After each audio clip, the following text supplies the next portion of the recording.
जब लालच की अंधी पट्टी आंखों पर पड़ जाती है तब रिश्तों के बीच ऐसी दरार आ जाती है जहां अपना अपने को भूल जाते हैं और अपने ही रिश्तों का खून बहाने लगते हैं। ऐसी ही एक कहानी इन तीनों जालिम शेर भाइयों की है, आजम शाह, गब्बर और कुलभूषण। जिन तीन भाइयों की आंखों पर लालच की ऐसी पट्टी बंधी जिन्होंने अपने ही माता पिता को सालों तक जंजीरों में कैद रखा और उनका खून बहाया। जुल्मों की जंजीरों में बंधे बूढ़े शेर और शेरनी बरसों से उनके दिलों पर राज करने वाले एक ऐसे मसीहे का इंतजार कर रहे थे जो उन्हें इन जुल्मों की बेड़ियों से आजाद करे। यह कहानी शुरू होती है कुंदनपुर जंगल में रहने वाले रुद्र प्रताप शेर और पत्नी रुमझुम शेरनी से।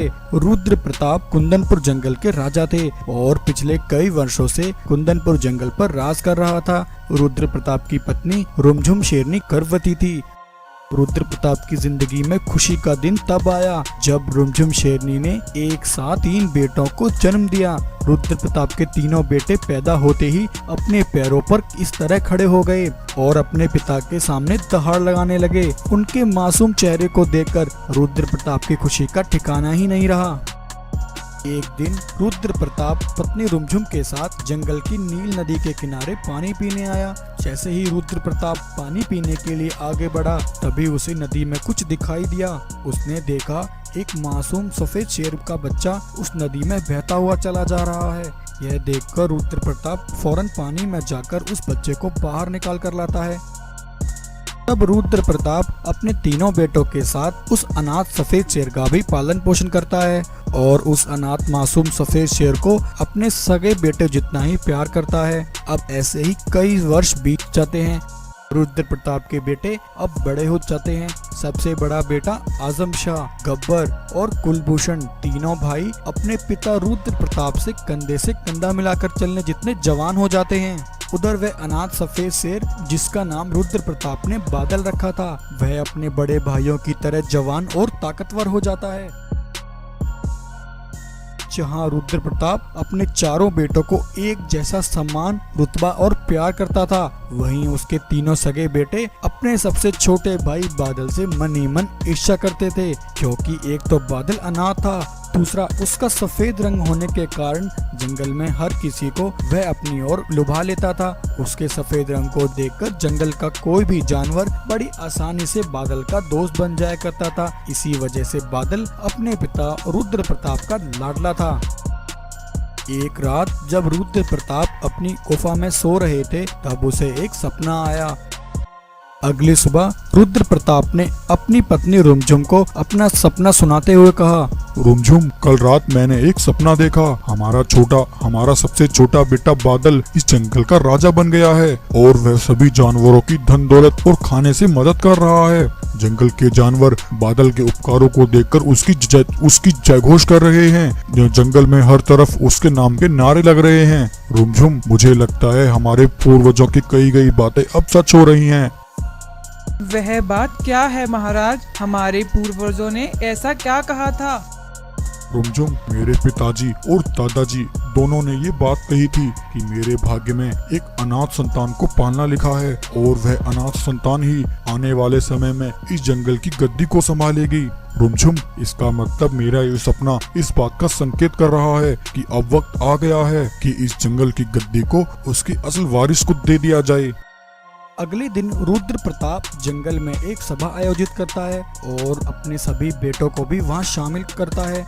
सुनो मेरे जंगल के वासियों, सालों पहले मेरे पूर्वजों ने एक घोषणा की थी और साथ ही मुझे कल रात एक सपना भी आया जो साफ साफ इस बात की ओर संकेत कर रहा है कि जंगल के नए राजा बनने का अब समय आ गया है। इसलिए मैं बिना किसी पक्षपात के अपने सबसे छोटे बेटे बादल को इस जंगल का अगला राजा घोषित करता हूँ। बादल अपने सभी भाइयों में सबसे होशियार, बुद्धिमान और बहादुर है। अगर किसी को मेरे इस फैसले से कोई आपत्ति है तो वह मुझे अभी बता दे।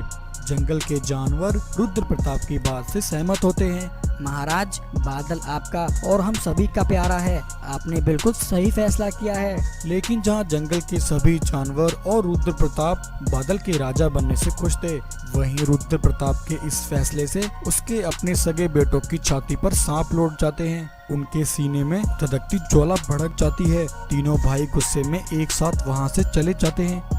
देखा भाइयों, जिस बात का मुझे डर था वही हुआ। बस यही देखना बाकी रह गया था। ताजी ने हमको छोड़कर उस अनाथ को जंगल का राजा घोषित कर दिया।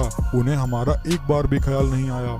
हाँ भाई, बचपन से लेकर अब तक उस अनाथ को हम सभी भाइयों से बढ़कर प्यार और सम्मान मिला है। वह अनाथ बादल हमेशा पिताजी का लाडला बनकर रहा है और अब पिताजी ने हमारा अधिकार छीनकर उसे जंगल का राजा बनाने की बात कर रहे हैं। हम ऐसा नहीं होने देंगे। अगर वह अनाथ जंगल का राजा बन गया तो हमें उसकी गुलामी करनी पड़ेगी। हमें कुछ करना होगा। तब वह तीनों भाई अपने पिता के पास गए। पिताजी, आज हम सब भाइयों ने जंगल की नील नदी पर जाकर खेलने का फैसला किया है। बादल, तुम भी हमारे साथ चलो। अब तो तुम राजा बन गए हो। तुम्हारा इस जंगल के सभी इलाकों को जानना बेहद जरूरी है। हाँ बेटा बादल, तुम्हारे भाई बिल्कुल सही कह रहे हैं। अब तुम इस जंगल के होने वाले राजा हो। तुम्हें जंगल की सारी सीमाओं का पता होना चाहिए। तब तीनों भाई बादल को अपने साथ ले जाते हैं। नील नदी के पास आते ही सबसे बड़े भाई आजम शाह और गब्बर बादल को बीच में घेर लेते हैं। आदम शाह अचानक से बादल पर हमला कर देता है और उसे खून से नहला देता है।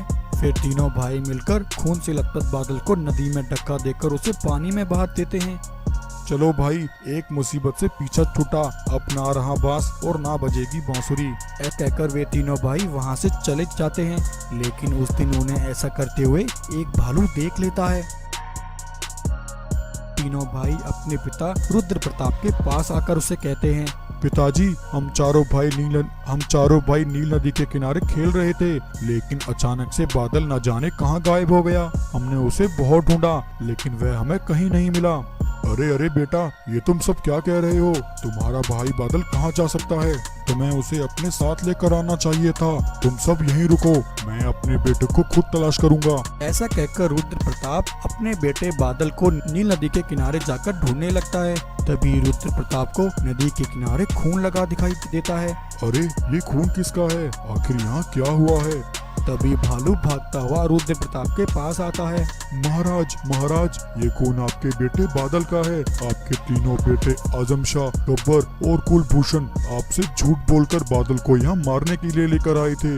आपके तीनों सगे बेटे अनाथ बादल के राजा बनने की आपके इस फैसले के खिलाफ थे, इसलिए उन्होंने बादल को यहाँ अकेला बुलाकर उस पर हमला कर दिया और उसे खून से नहलाकर नदी में बहा दिया।